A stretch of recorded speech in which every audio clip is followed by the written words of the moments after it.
Malcolm, on your trip abroad, you said you sensed a feeling of great brotherhood, and that conceivably you would be working toward integration in this country now. At least this is what you're reported to have said. Have you any comment on it? I don't think that I ever mentioned anything about working toward integration. If I recall, I pointed out that while I was at Mecca making the pilgrimage, I spoke about the brotherhood that existed at all levels and among all people who were there on that Hajj, who had accepted the religion of Islam. And I pointed out that for what it had done, what the religion of Islam had done for those people over there, despite their complexion differences, that it would probably do America well to study the religion of Islam, and perhaps it could drive some of the racism from this society as it has driven racism from the Muslim society. Drive is aiming for this goal? Well, I can't say that the current integration drive is aiming for that goal, because it hasn't realized the goal in any state. They haven't even got integration right here in New York City. You have worse integration problems in the North than they have in the South. So if it doesn't work if you can't bring about integration in New York City as international, cosmopolitan, up-to-date as it's supposed to be, you will never get integration anywhere else in the country. Malcolm, have your experiences with white-skinned Muslims in Africa and the Middle East made you feel that relations between Negroes and whites who are not Muslims is any more possible? When I was on the pilgrimage, I had close contact with Muslims whose skin would in America be classified as white, and with Muslims who themselves would be classified as white in America. But these particular Muslims didn't call themselves white. They looked upon themselves as human beings, as part of the human family, and therefore they looked upon all other segments of the human family as part of that same family. Well, now, they had a different look or a different air or a different attitude than that which is reflected in the attitude of the man in America who calls himself white. So I said that if Islam had done that for them, perhaps if the white man in America would study Islam, perhaps it could do the same thing for him.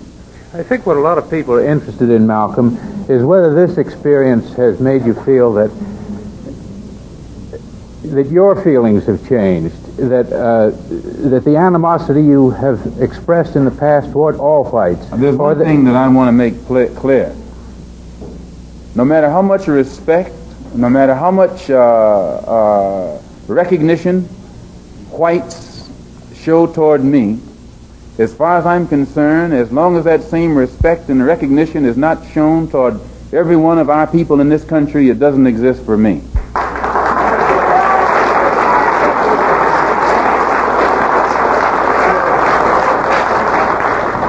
Malcolm, are you prepared to go into the United Nations at this point and ask that charges be brought against the United States for its treatment of American Negroes? Oh, yes. Oh, yes, please. I think you're right in my camera. The audience will have to be quiet.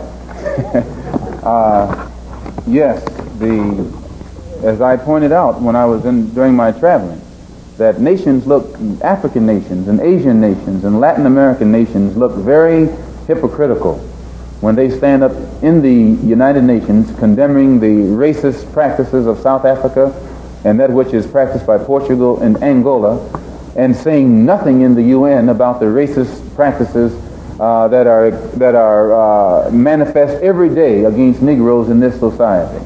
Even in South Africa, those Africans aren't faced with bayonets and aren't faced with police dogs. And when I was in Beirut, I saw a picture on the front page of a Negro being beaten in Tennessee, on the front page of the paper in Beirut.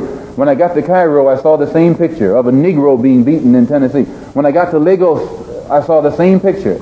So were these African nations knowing the brutality that is inflicted upon black people in this country, simply because those black people are trying to get what the Supreme Court said they were supposed to have 10 years ago? I would be not a man. If I was in a position to bring it in front of the United Nations and didn't do so, I wouldn't be a man. Malcolm, do you intend to lead the charge in the United Nations? Well, I find that to say you're going to lead something creates a lot of hostility, division, jealousy, and envy. I hope to work with any group of leaders or any group of organizations to do whatever is necessary to see that this problem is brought before the United Nations. Have you had any commitment from any nations in Africa to support your move? I would rather not say at this time. But one thing I found in my travels, all of them look upon us as their long-lost brother. You realize the implication is that you have had such commitments when you say... This is your interpretation of what I said. One thing that I found in all of my travels was that all of the Africans, not only the Africans but the Asians and the Muslims, look upon us as their long-lost brothers. And America had actually tricked many of them into a hands-off policy by giving them the impression that she was honestly trying to do something to solve the problem. My argument over there was designed to prove that it is impossible for the United States government to solve the race problem. It's impossible for a government which has 16 senatorial committees, over which 10 are chairmaned by Southern segregationists, and 20 congressional committees, over which 12 are chairmaned by Southern segregationists. This is a segregationist, racist government that's controlled by people from the South. They can't solve the race problem. Do you intend to take any part in the political campaign this fall? We intend to take part in everything that will get results at eliminating the injustices that our people are confronted with in this country. Politically, economically, anything. Will you support candidates of either of the two parties? We'd rather not say at this time. Are you prepared to work with some of the leaders of the other civil rights organizations? Certainly. We will work with any groups, organizations, or leaders in any way, as long as it's genuinely designed to get results. And any action on the civil rights bill, how will this affect the direction of your movement? Any action on the civil rights bill? Well, I'm surprised that all of these civil rights groups combined haven't converged on Washington long before now. I'm surprised. If they took all the time and the expense of going down last year, singing their songs and things of that sort, before they even started the filibuster, I'm surprised that they have permitted the filibuster to go on as long as it has and have not taken any concrete actions to bring it to a halt. Would you join another march to Washington? Oh, yes. You didn't last year, did you? I didn't last year because I was a part of the Black Muslim movement, which has as its policy a hands-off attitude in becoming involved in any phase of the struggle of the so-called Negro in this country for what he feels are his rights. And my disassociation from that particular religious group gives me complete freedom to involve myself in anything that I honestly and sincerely feel is designed to get results. How would you say this pilgrimage to Mecca has altered the course of your relations with the movement of Elijah Muhammad? Well, I don't know. I'm not here to discuss the movement of the Honorable Elijah Muhammad in any way.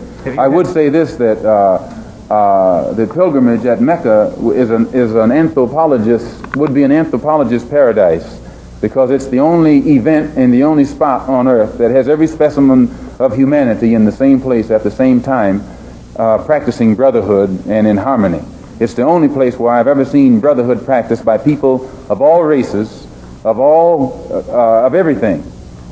Has this been a religious experience? Definitely, I went because of my religious beliefs, and I think that I have a better understanding of my religion. I was a state guest while I was there for 12 days of Prince Faisal, who is the present leader of the government. He made everything available to me to give me every opportunity to get a better understanding of the religion of Islam.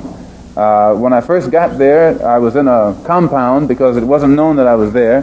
And once they found out I was there, they put me in a suite at the Jeddah Palace Hotel, gave me a car with a chauffeur and a mutawif who could speak Arabic and take me wherever I wanted. I could go back and forth between Mecca and Jeddah every night if it was my desire. I have never been given more hospitality and treated with more brotherhood than I was treated in Arabia by the Muslims there. Does your new beard have any religious significance? No, not particularly, but I do think that you'll find black people in America, as they strive to throw off the shackles of mental colonialism, will also probably reflect an effort to throw off the shackles of cultural colonialism, and they may begin to reflect desires of their own with standards of their own. Malcolm, what specific concrete move would you make that other civil rights leaders have not made to ensure passage of this civil rights bill? Well, I frankly believe, sir, that it's not within the heart or conscience or ability. They're rope, they're becoming frustrated, they're becoming disillusioned, they're becoming disenchanted, and it's up to the government to do something about it.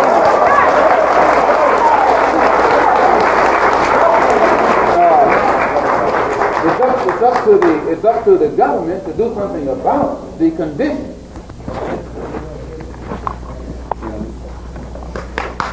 Please don't do that applauding. You going to keep going? Yeah, I have a little bit more.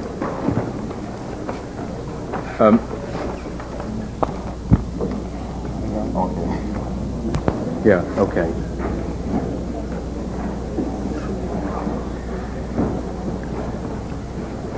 Malcolm, your more controversial remarks was a call for black people to get rifles and form rifle clubs sometime back. Do you still favor that for self-defense? I don't see why that should be controversial. I think that if white people found themselves the victim of the same kind of brutality that black people in this country face, and they saw that the government was either unwilling or unable to protect them, that the intelligence on the part of the whites would make them get some rifles and shotguns and protect themselves. Now, Negroes are developing some kind of intellectual maturity too, and they can see that by having waited upon the government to protect them has been a wait that has been in vain. So any of them who live in areas where the government is not able to do its job, then we do have to get together and do a job of protecting ourselves. I ask you another question that may seem a little silly, but it's the question of the names. I think a lot of people are confused by the new Arabic name, Hajj Malik El Shabazz. I've always had the name on my passport, Malik El Shabazz, only I only used it in the Muslim world. Well, Hajj is a title that is given to any Muslim who makes the pilgrimage to Mecca during the official Hajj season. Well, will you now use Shabazz and drop X? I'll probably continue to use Malcolm X and I'll probably use it as long as the situation that produced it exists. You don't feel that Shabazz takes the place of X? My going to Mecca and going into the Muslim world, into the African world, and being recognized and accepted as a Muslim and as a brother may solve the problem for me personally, but I personally feel that my personal problem is never solved as long as the problem is not solved for all of our people in this country. So I remain Malcolm X as long as there is a need to protest and struggle and fight against the injustices that our people are involved in this country. When Cassius Clay was in Accra, he was quoted as saying some things that were not so friendly. Could you have anything to say about that? I don't know anything about what he said. I'm always reluctant to believe what I read in the newspaper that one black man supposedly said about another black man. Well, and if I have anything at all to say about Cassius, I'll say it to him.